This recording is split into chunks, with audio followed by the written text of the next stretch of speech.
আপনি ছোটবেলায় এত লাজুক ছিলেন, সেইখান থেকে এই যে ক্যামেরার সামনে এসে দর্শকের অভিনেতা ফারুক হয়ে ওঠা, একটু ছোট করে জাস্ট বলবেন। আমাদের বলে মুখচোরা, মানিকগঞ্জে বলে মুখচোরা, এমনিও বলে সবাই। আমি এরকমই ছিলাম, আমি খুব আসলে লাজুক ছিলাম।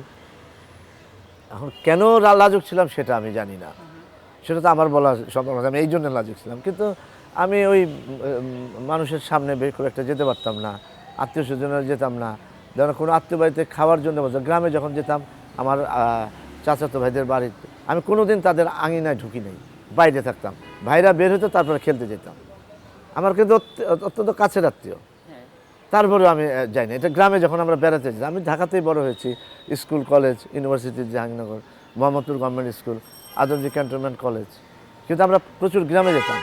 যদিও 71 সালে 1971 আমাদের নদীতে নিয়ে গেছে, পদ্মা নদীতে ভেঙে। তো আমি ছোটোবেলায় খুব গ্রামে যাওয়া হতো, 67, 68, 69, 70 এই সময়গুলিতে গেছে। আর 71 সালে আমরা যুদ্ধের বছর 9 মাস যুদ্ধ হয়েছে, 6 মাস আমরা গ্রামে ছিলাম। ওইটা আমার একটা বড় দেখা।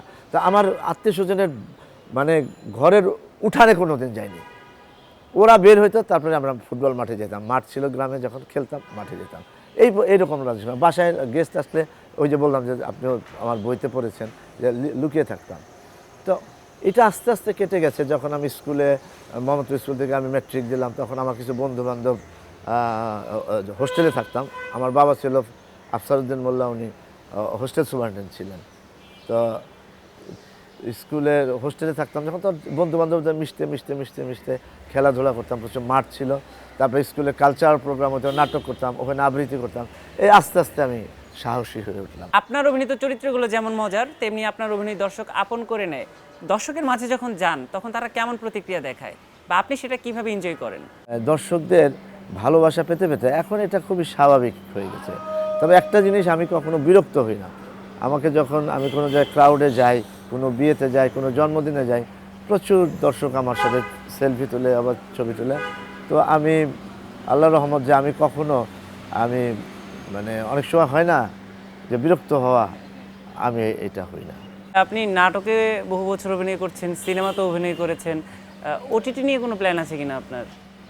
ওটিটিতে তো আমি কাজ করেছি। তো দুর্ভাগ্যজনক হলো সত্য যে ওই সময় আমার আম্মা মারা গিয়েছিল। তো আমি পুরো নাটক ফিল্মটা করতে পারিনি, মানে পরে ক্যারেক্টার কেটে ফেলা হয়েছিল। ওই চরিত্রটা আমি, ডাক্তার রেজাজ ছিল, আমরা দুইজন একটা মানে যৌথভাবে একটা ক্যারেক্টার ছিল ওই সাবরিনার ভিতরে। চমৎকার। অভিনেতা হিসেবে প্রত্যাশা কতটুকু পূরণ হয়েছে? আমি এখনও শিক্ষানবিশ, আমি নিজেকে মনে করি। আমার এই বয়সে আমি মনে করি যে আরও যদি কিছু সুন্দর কাজ করতে পারি সেটা আমার জন্যে। কিন্তু প্রত্যাশাটা করলে তো আর হবে না। এটা পাওয়ার জন্য তো আমি না, এটা হলো যারা আমার অপর পাতায় আছেন তারা সে বিচার করবেন।